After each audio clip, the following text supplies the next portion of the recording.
What really led to the fallout between Jodan Sancho and Erik ten Hag?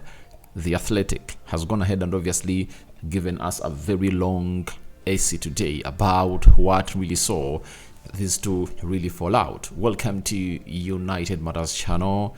First video of the day. Hope you guys are really having a fantastic evening, and we're here to bring you the latest news and information as far as this club of Man United is really concerned. Smash the like button, comment and share. If at all you're watching us for the very first time, endeavor to subscribe to this channel so as not to miss out on stories that we do upload in here on a daily. Rock and David is my name. You can as well call me Haradi, and let's continue to obviously thrive onto this. Now, we are talking Harry Maguire having scored in his own net. The goalkeeper of Arsenal has gone ahead and obviously defended him, something that I don't really find familiar, but professionally that should be the case. But when you look at the way he really connected that ball into his own net, there was something wrong on his head. And lastly, Besiktas are trying to obviously push to sign Hannibal in there for you in Turkey, and we are waiting to see whether United is set to obviously let him go or obviously keep him at the club of Man United.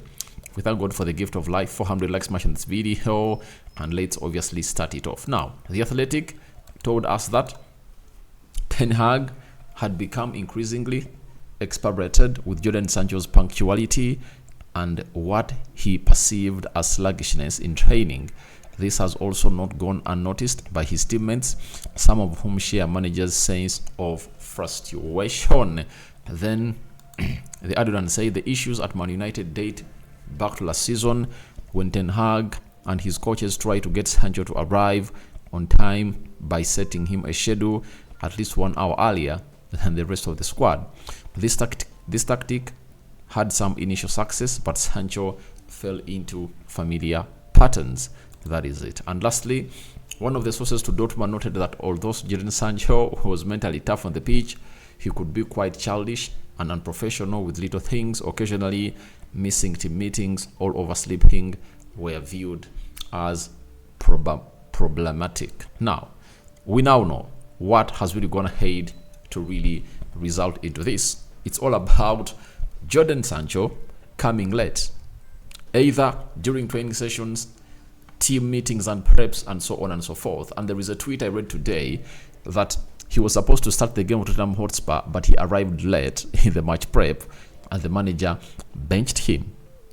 So it shows you that this is Ten Hag making a player follow his rules and regulations say, because no one is special at Man United. If at all one of the goals of the game, that is Ronaldo, got his wings trimmed by Erik ten Hag, how come Jodan Sancho is obviously one of those that expects to see to it that he doesn't get along with what the manager's gonna hate to say, because there is no special player at the club of Man United. Now, we all know that him being late is the problem, and Sancho needs to work on this. You know, those minor details make you a professional player. I can give you an example of Cristiano Ronaldo and what Alex Tevez said about Ronaldo.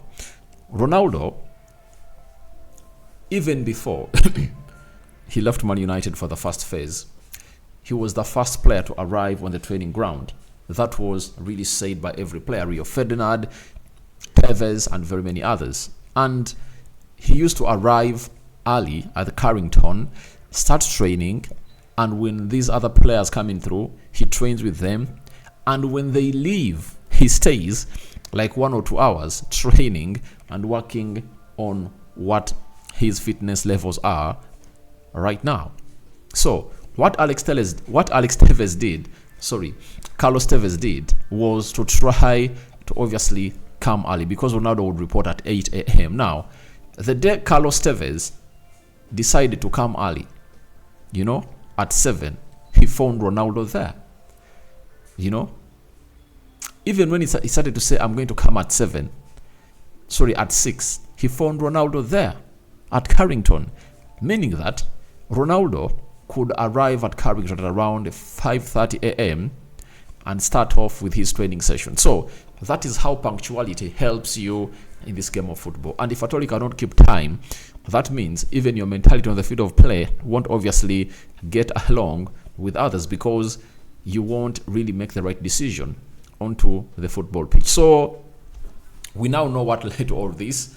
What Ten Hag is going to hate to refer to as sluggishness is all about Jodan Sancho not arriving at training very early. And even when they told him that you are supposed to arrive an hour before others, to see to it that he meets with them, because he has always been a late comer, Sancho went ahead to observe that, and then later he fell off and went back to his default mode. So I think it's now beyond Erik Ten Hag. It's on the player, Jodan Sancho, and he needs to obviously see himself work out the best of himself, because I really understand that the club is willing to let Jodan Sancho go. And I read a story that they are willing to sell him to Saudi Arabia, but the problem was Jodan Sancho and his entourage were not willing to go and play that side. So it shows you how far United had gone to really make a decision on disposing of Jodan Sancho from the club of Man United. And trust me, Ten Hag is in control and is going to obviously trim the wings of Jodan Sancho. If Sancho cannot dance to the tunes of Erik Ten Hag, one bad tomato put into the good ones will obviously spoil them, and they will eventually all go bad. That is it coming in from Jodan Sancho. So, to my own understanding, I really believe that it's obviously going to happen in a nick of time, and lots of things are obviously going to happen. And Jodan Sancho needs to work out on his punctuality.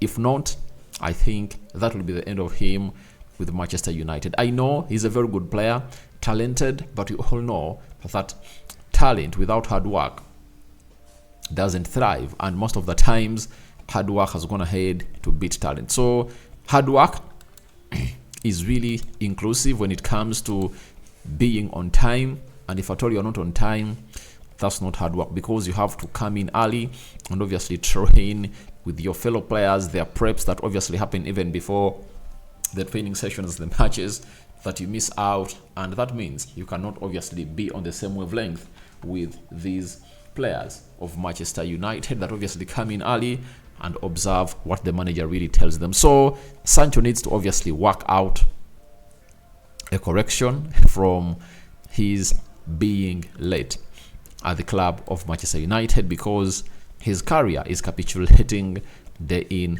day out. Yet he's one of the talented players we've seen at the club of Man United. Now, Aaron Ramsdale and Harry Maguire, after connecting in his own net yesterday, has said he's so strong mentally, and he's got a great group of people around him, and he knows his qualities. He's always a threat in the box for set pieces. He knows he can defend, and he knows he's a leader. Now, this is what they are supposed to say, but I know deep down in the dressing room, they are obviously going for his head, because for Aaron Ramsdale as a goalkeeper, he has to keep a clean sheet. He wants to keep a clean sheet. And we saw a video when Arsenal released its documentary of All Nothing, when they obviously won the game, but he conceded one goal, and he was fuming in the dressing room. In front of the cameras, I know he had to go ahead and obviously defend Harry Maguire, but behind the doors, he was fuming at Harry Maguire and asking him, why did you go ahead and obviously do that? Because I would have gone ahead to keep my clean sheet, and it's you who stopped me from keeping that clean sheet. So as it stands, it's all about the players keeping professional, but I really understand they're obviously slating Harry Maguire. And Ramsdale knows how bad Harry Maguire is, because when he came on the field of play, as Lisandro Martinez was injured, Arsenal fans were obviously happy, and they jubilated when they saw Harry Maguire coming in through, because they knew that that was one of the outlets to see to it that Arsenal really gets a goal. And obviously that's how Declan Rice scores a goal, because of the presence of Harry Maguire not being able to close him early enough. So when it comes to all that, Harry Maguire needs to leave the club of Man United. I was watching Todibo play yesterday for France as they versed Germany, and that game ended 2-1 in favor of Germany. But we missed a talent of Todibo. And if at all we fail to get him this summer for £35 million, next summer, if you have to get him, it's going to be like 50 or £60 million, because he's now in the French national team. He was playing alongside, is it Jules Koundé? So I think we missed out on a golden jewel. So, Ramsdale, please. This man should start for England, but not for the Manchester United side, because we don't need him at any time. He needs to leave the club ASAP. Now, lastly, let's talk about Hannibal, a player that Ten Hag doesn't want to leave the club of Man United, and we've been told that Besiktas have made a second offer for Hannibal Mejabri. This time, it's a dry season-long loan with no option to buy. That is Fanatic and via Sports Witness. Now, when you look at Hannibal Mejabri, he's one of those players that impressed me in the preseason. From the first game we played against Leeds, then Lyon, then Arsenal, then Real Madrid, Borussia Dortmund, Hannibal has obviously gone ahead to show us that he's ready, and you can say he's ripened, and he's doing all what he had to do to obviously keep it in the team. During the midweek, when Tunisia was playing into the African Cup of Nations qualifiers, he was responsible for the corner that was brought in, and a player of Botswana scored in his own net. That is it. So he has immense talent in him that you really want to keep him at the club of Man United. And reports earlier from Man United indicated that Erik ten Hag sat with Hannibal and told him that you are going to stay at Man United, and I'm going to give you enough playing time. Maybe he gave him an example of Kobe Menu that training with the first team will obviously make you far much better, like Kobe Menu has gone ahead to be favored that way. And you remember that Donny van de Beek is really staying at the club of Man United, meaning that we are having very many midfielders at the club of Man United. Sofiane Amrabat, Casemiro, Donny van de Beek, Eriksson, Bruno Fernandes, Scott McTominay, Kobe Menu, Mason Mount, and now you add on Hannibal. So those are close to 10 midfielders that you're having at the club of Man United, and I don't know what's the best for Hannibal. And I wouldn't like to see him being loaned out of the Premier League. Luton Town was there, and they wanted to sell to really sign the player on a long season loan. United stood in the way of the transfer, and I think the options were really getting. For Besiktas, they are pushing. They first showed interest in really getting him with the permanent option to buy, but they really pulled out of that, and United said no. Now they are back with an offer of a long season loan with no option to buy. So, what are your thoughts about Hannibal? Would you like to go him to Besiktas or not? And what do you make about Jodan Sancho and Ten Hag fell out? The reason as to why they fell out is finally out. It's all about Jodan Sancho being late. And Harry Maguire being defended by Aaron Ramsdale. What do you make about that? Rokan David remains my name. I sign out for now. See you later, and I cover you all in the precious blood of Jesus Christ. I'm out.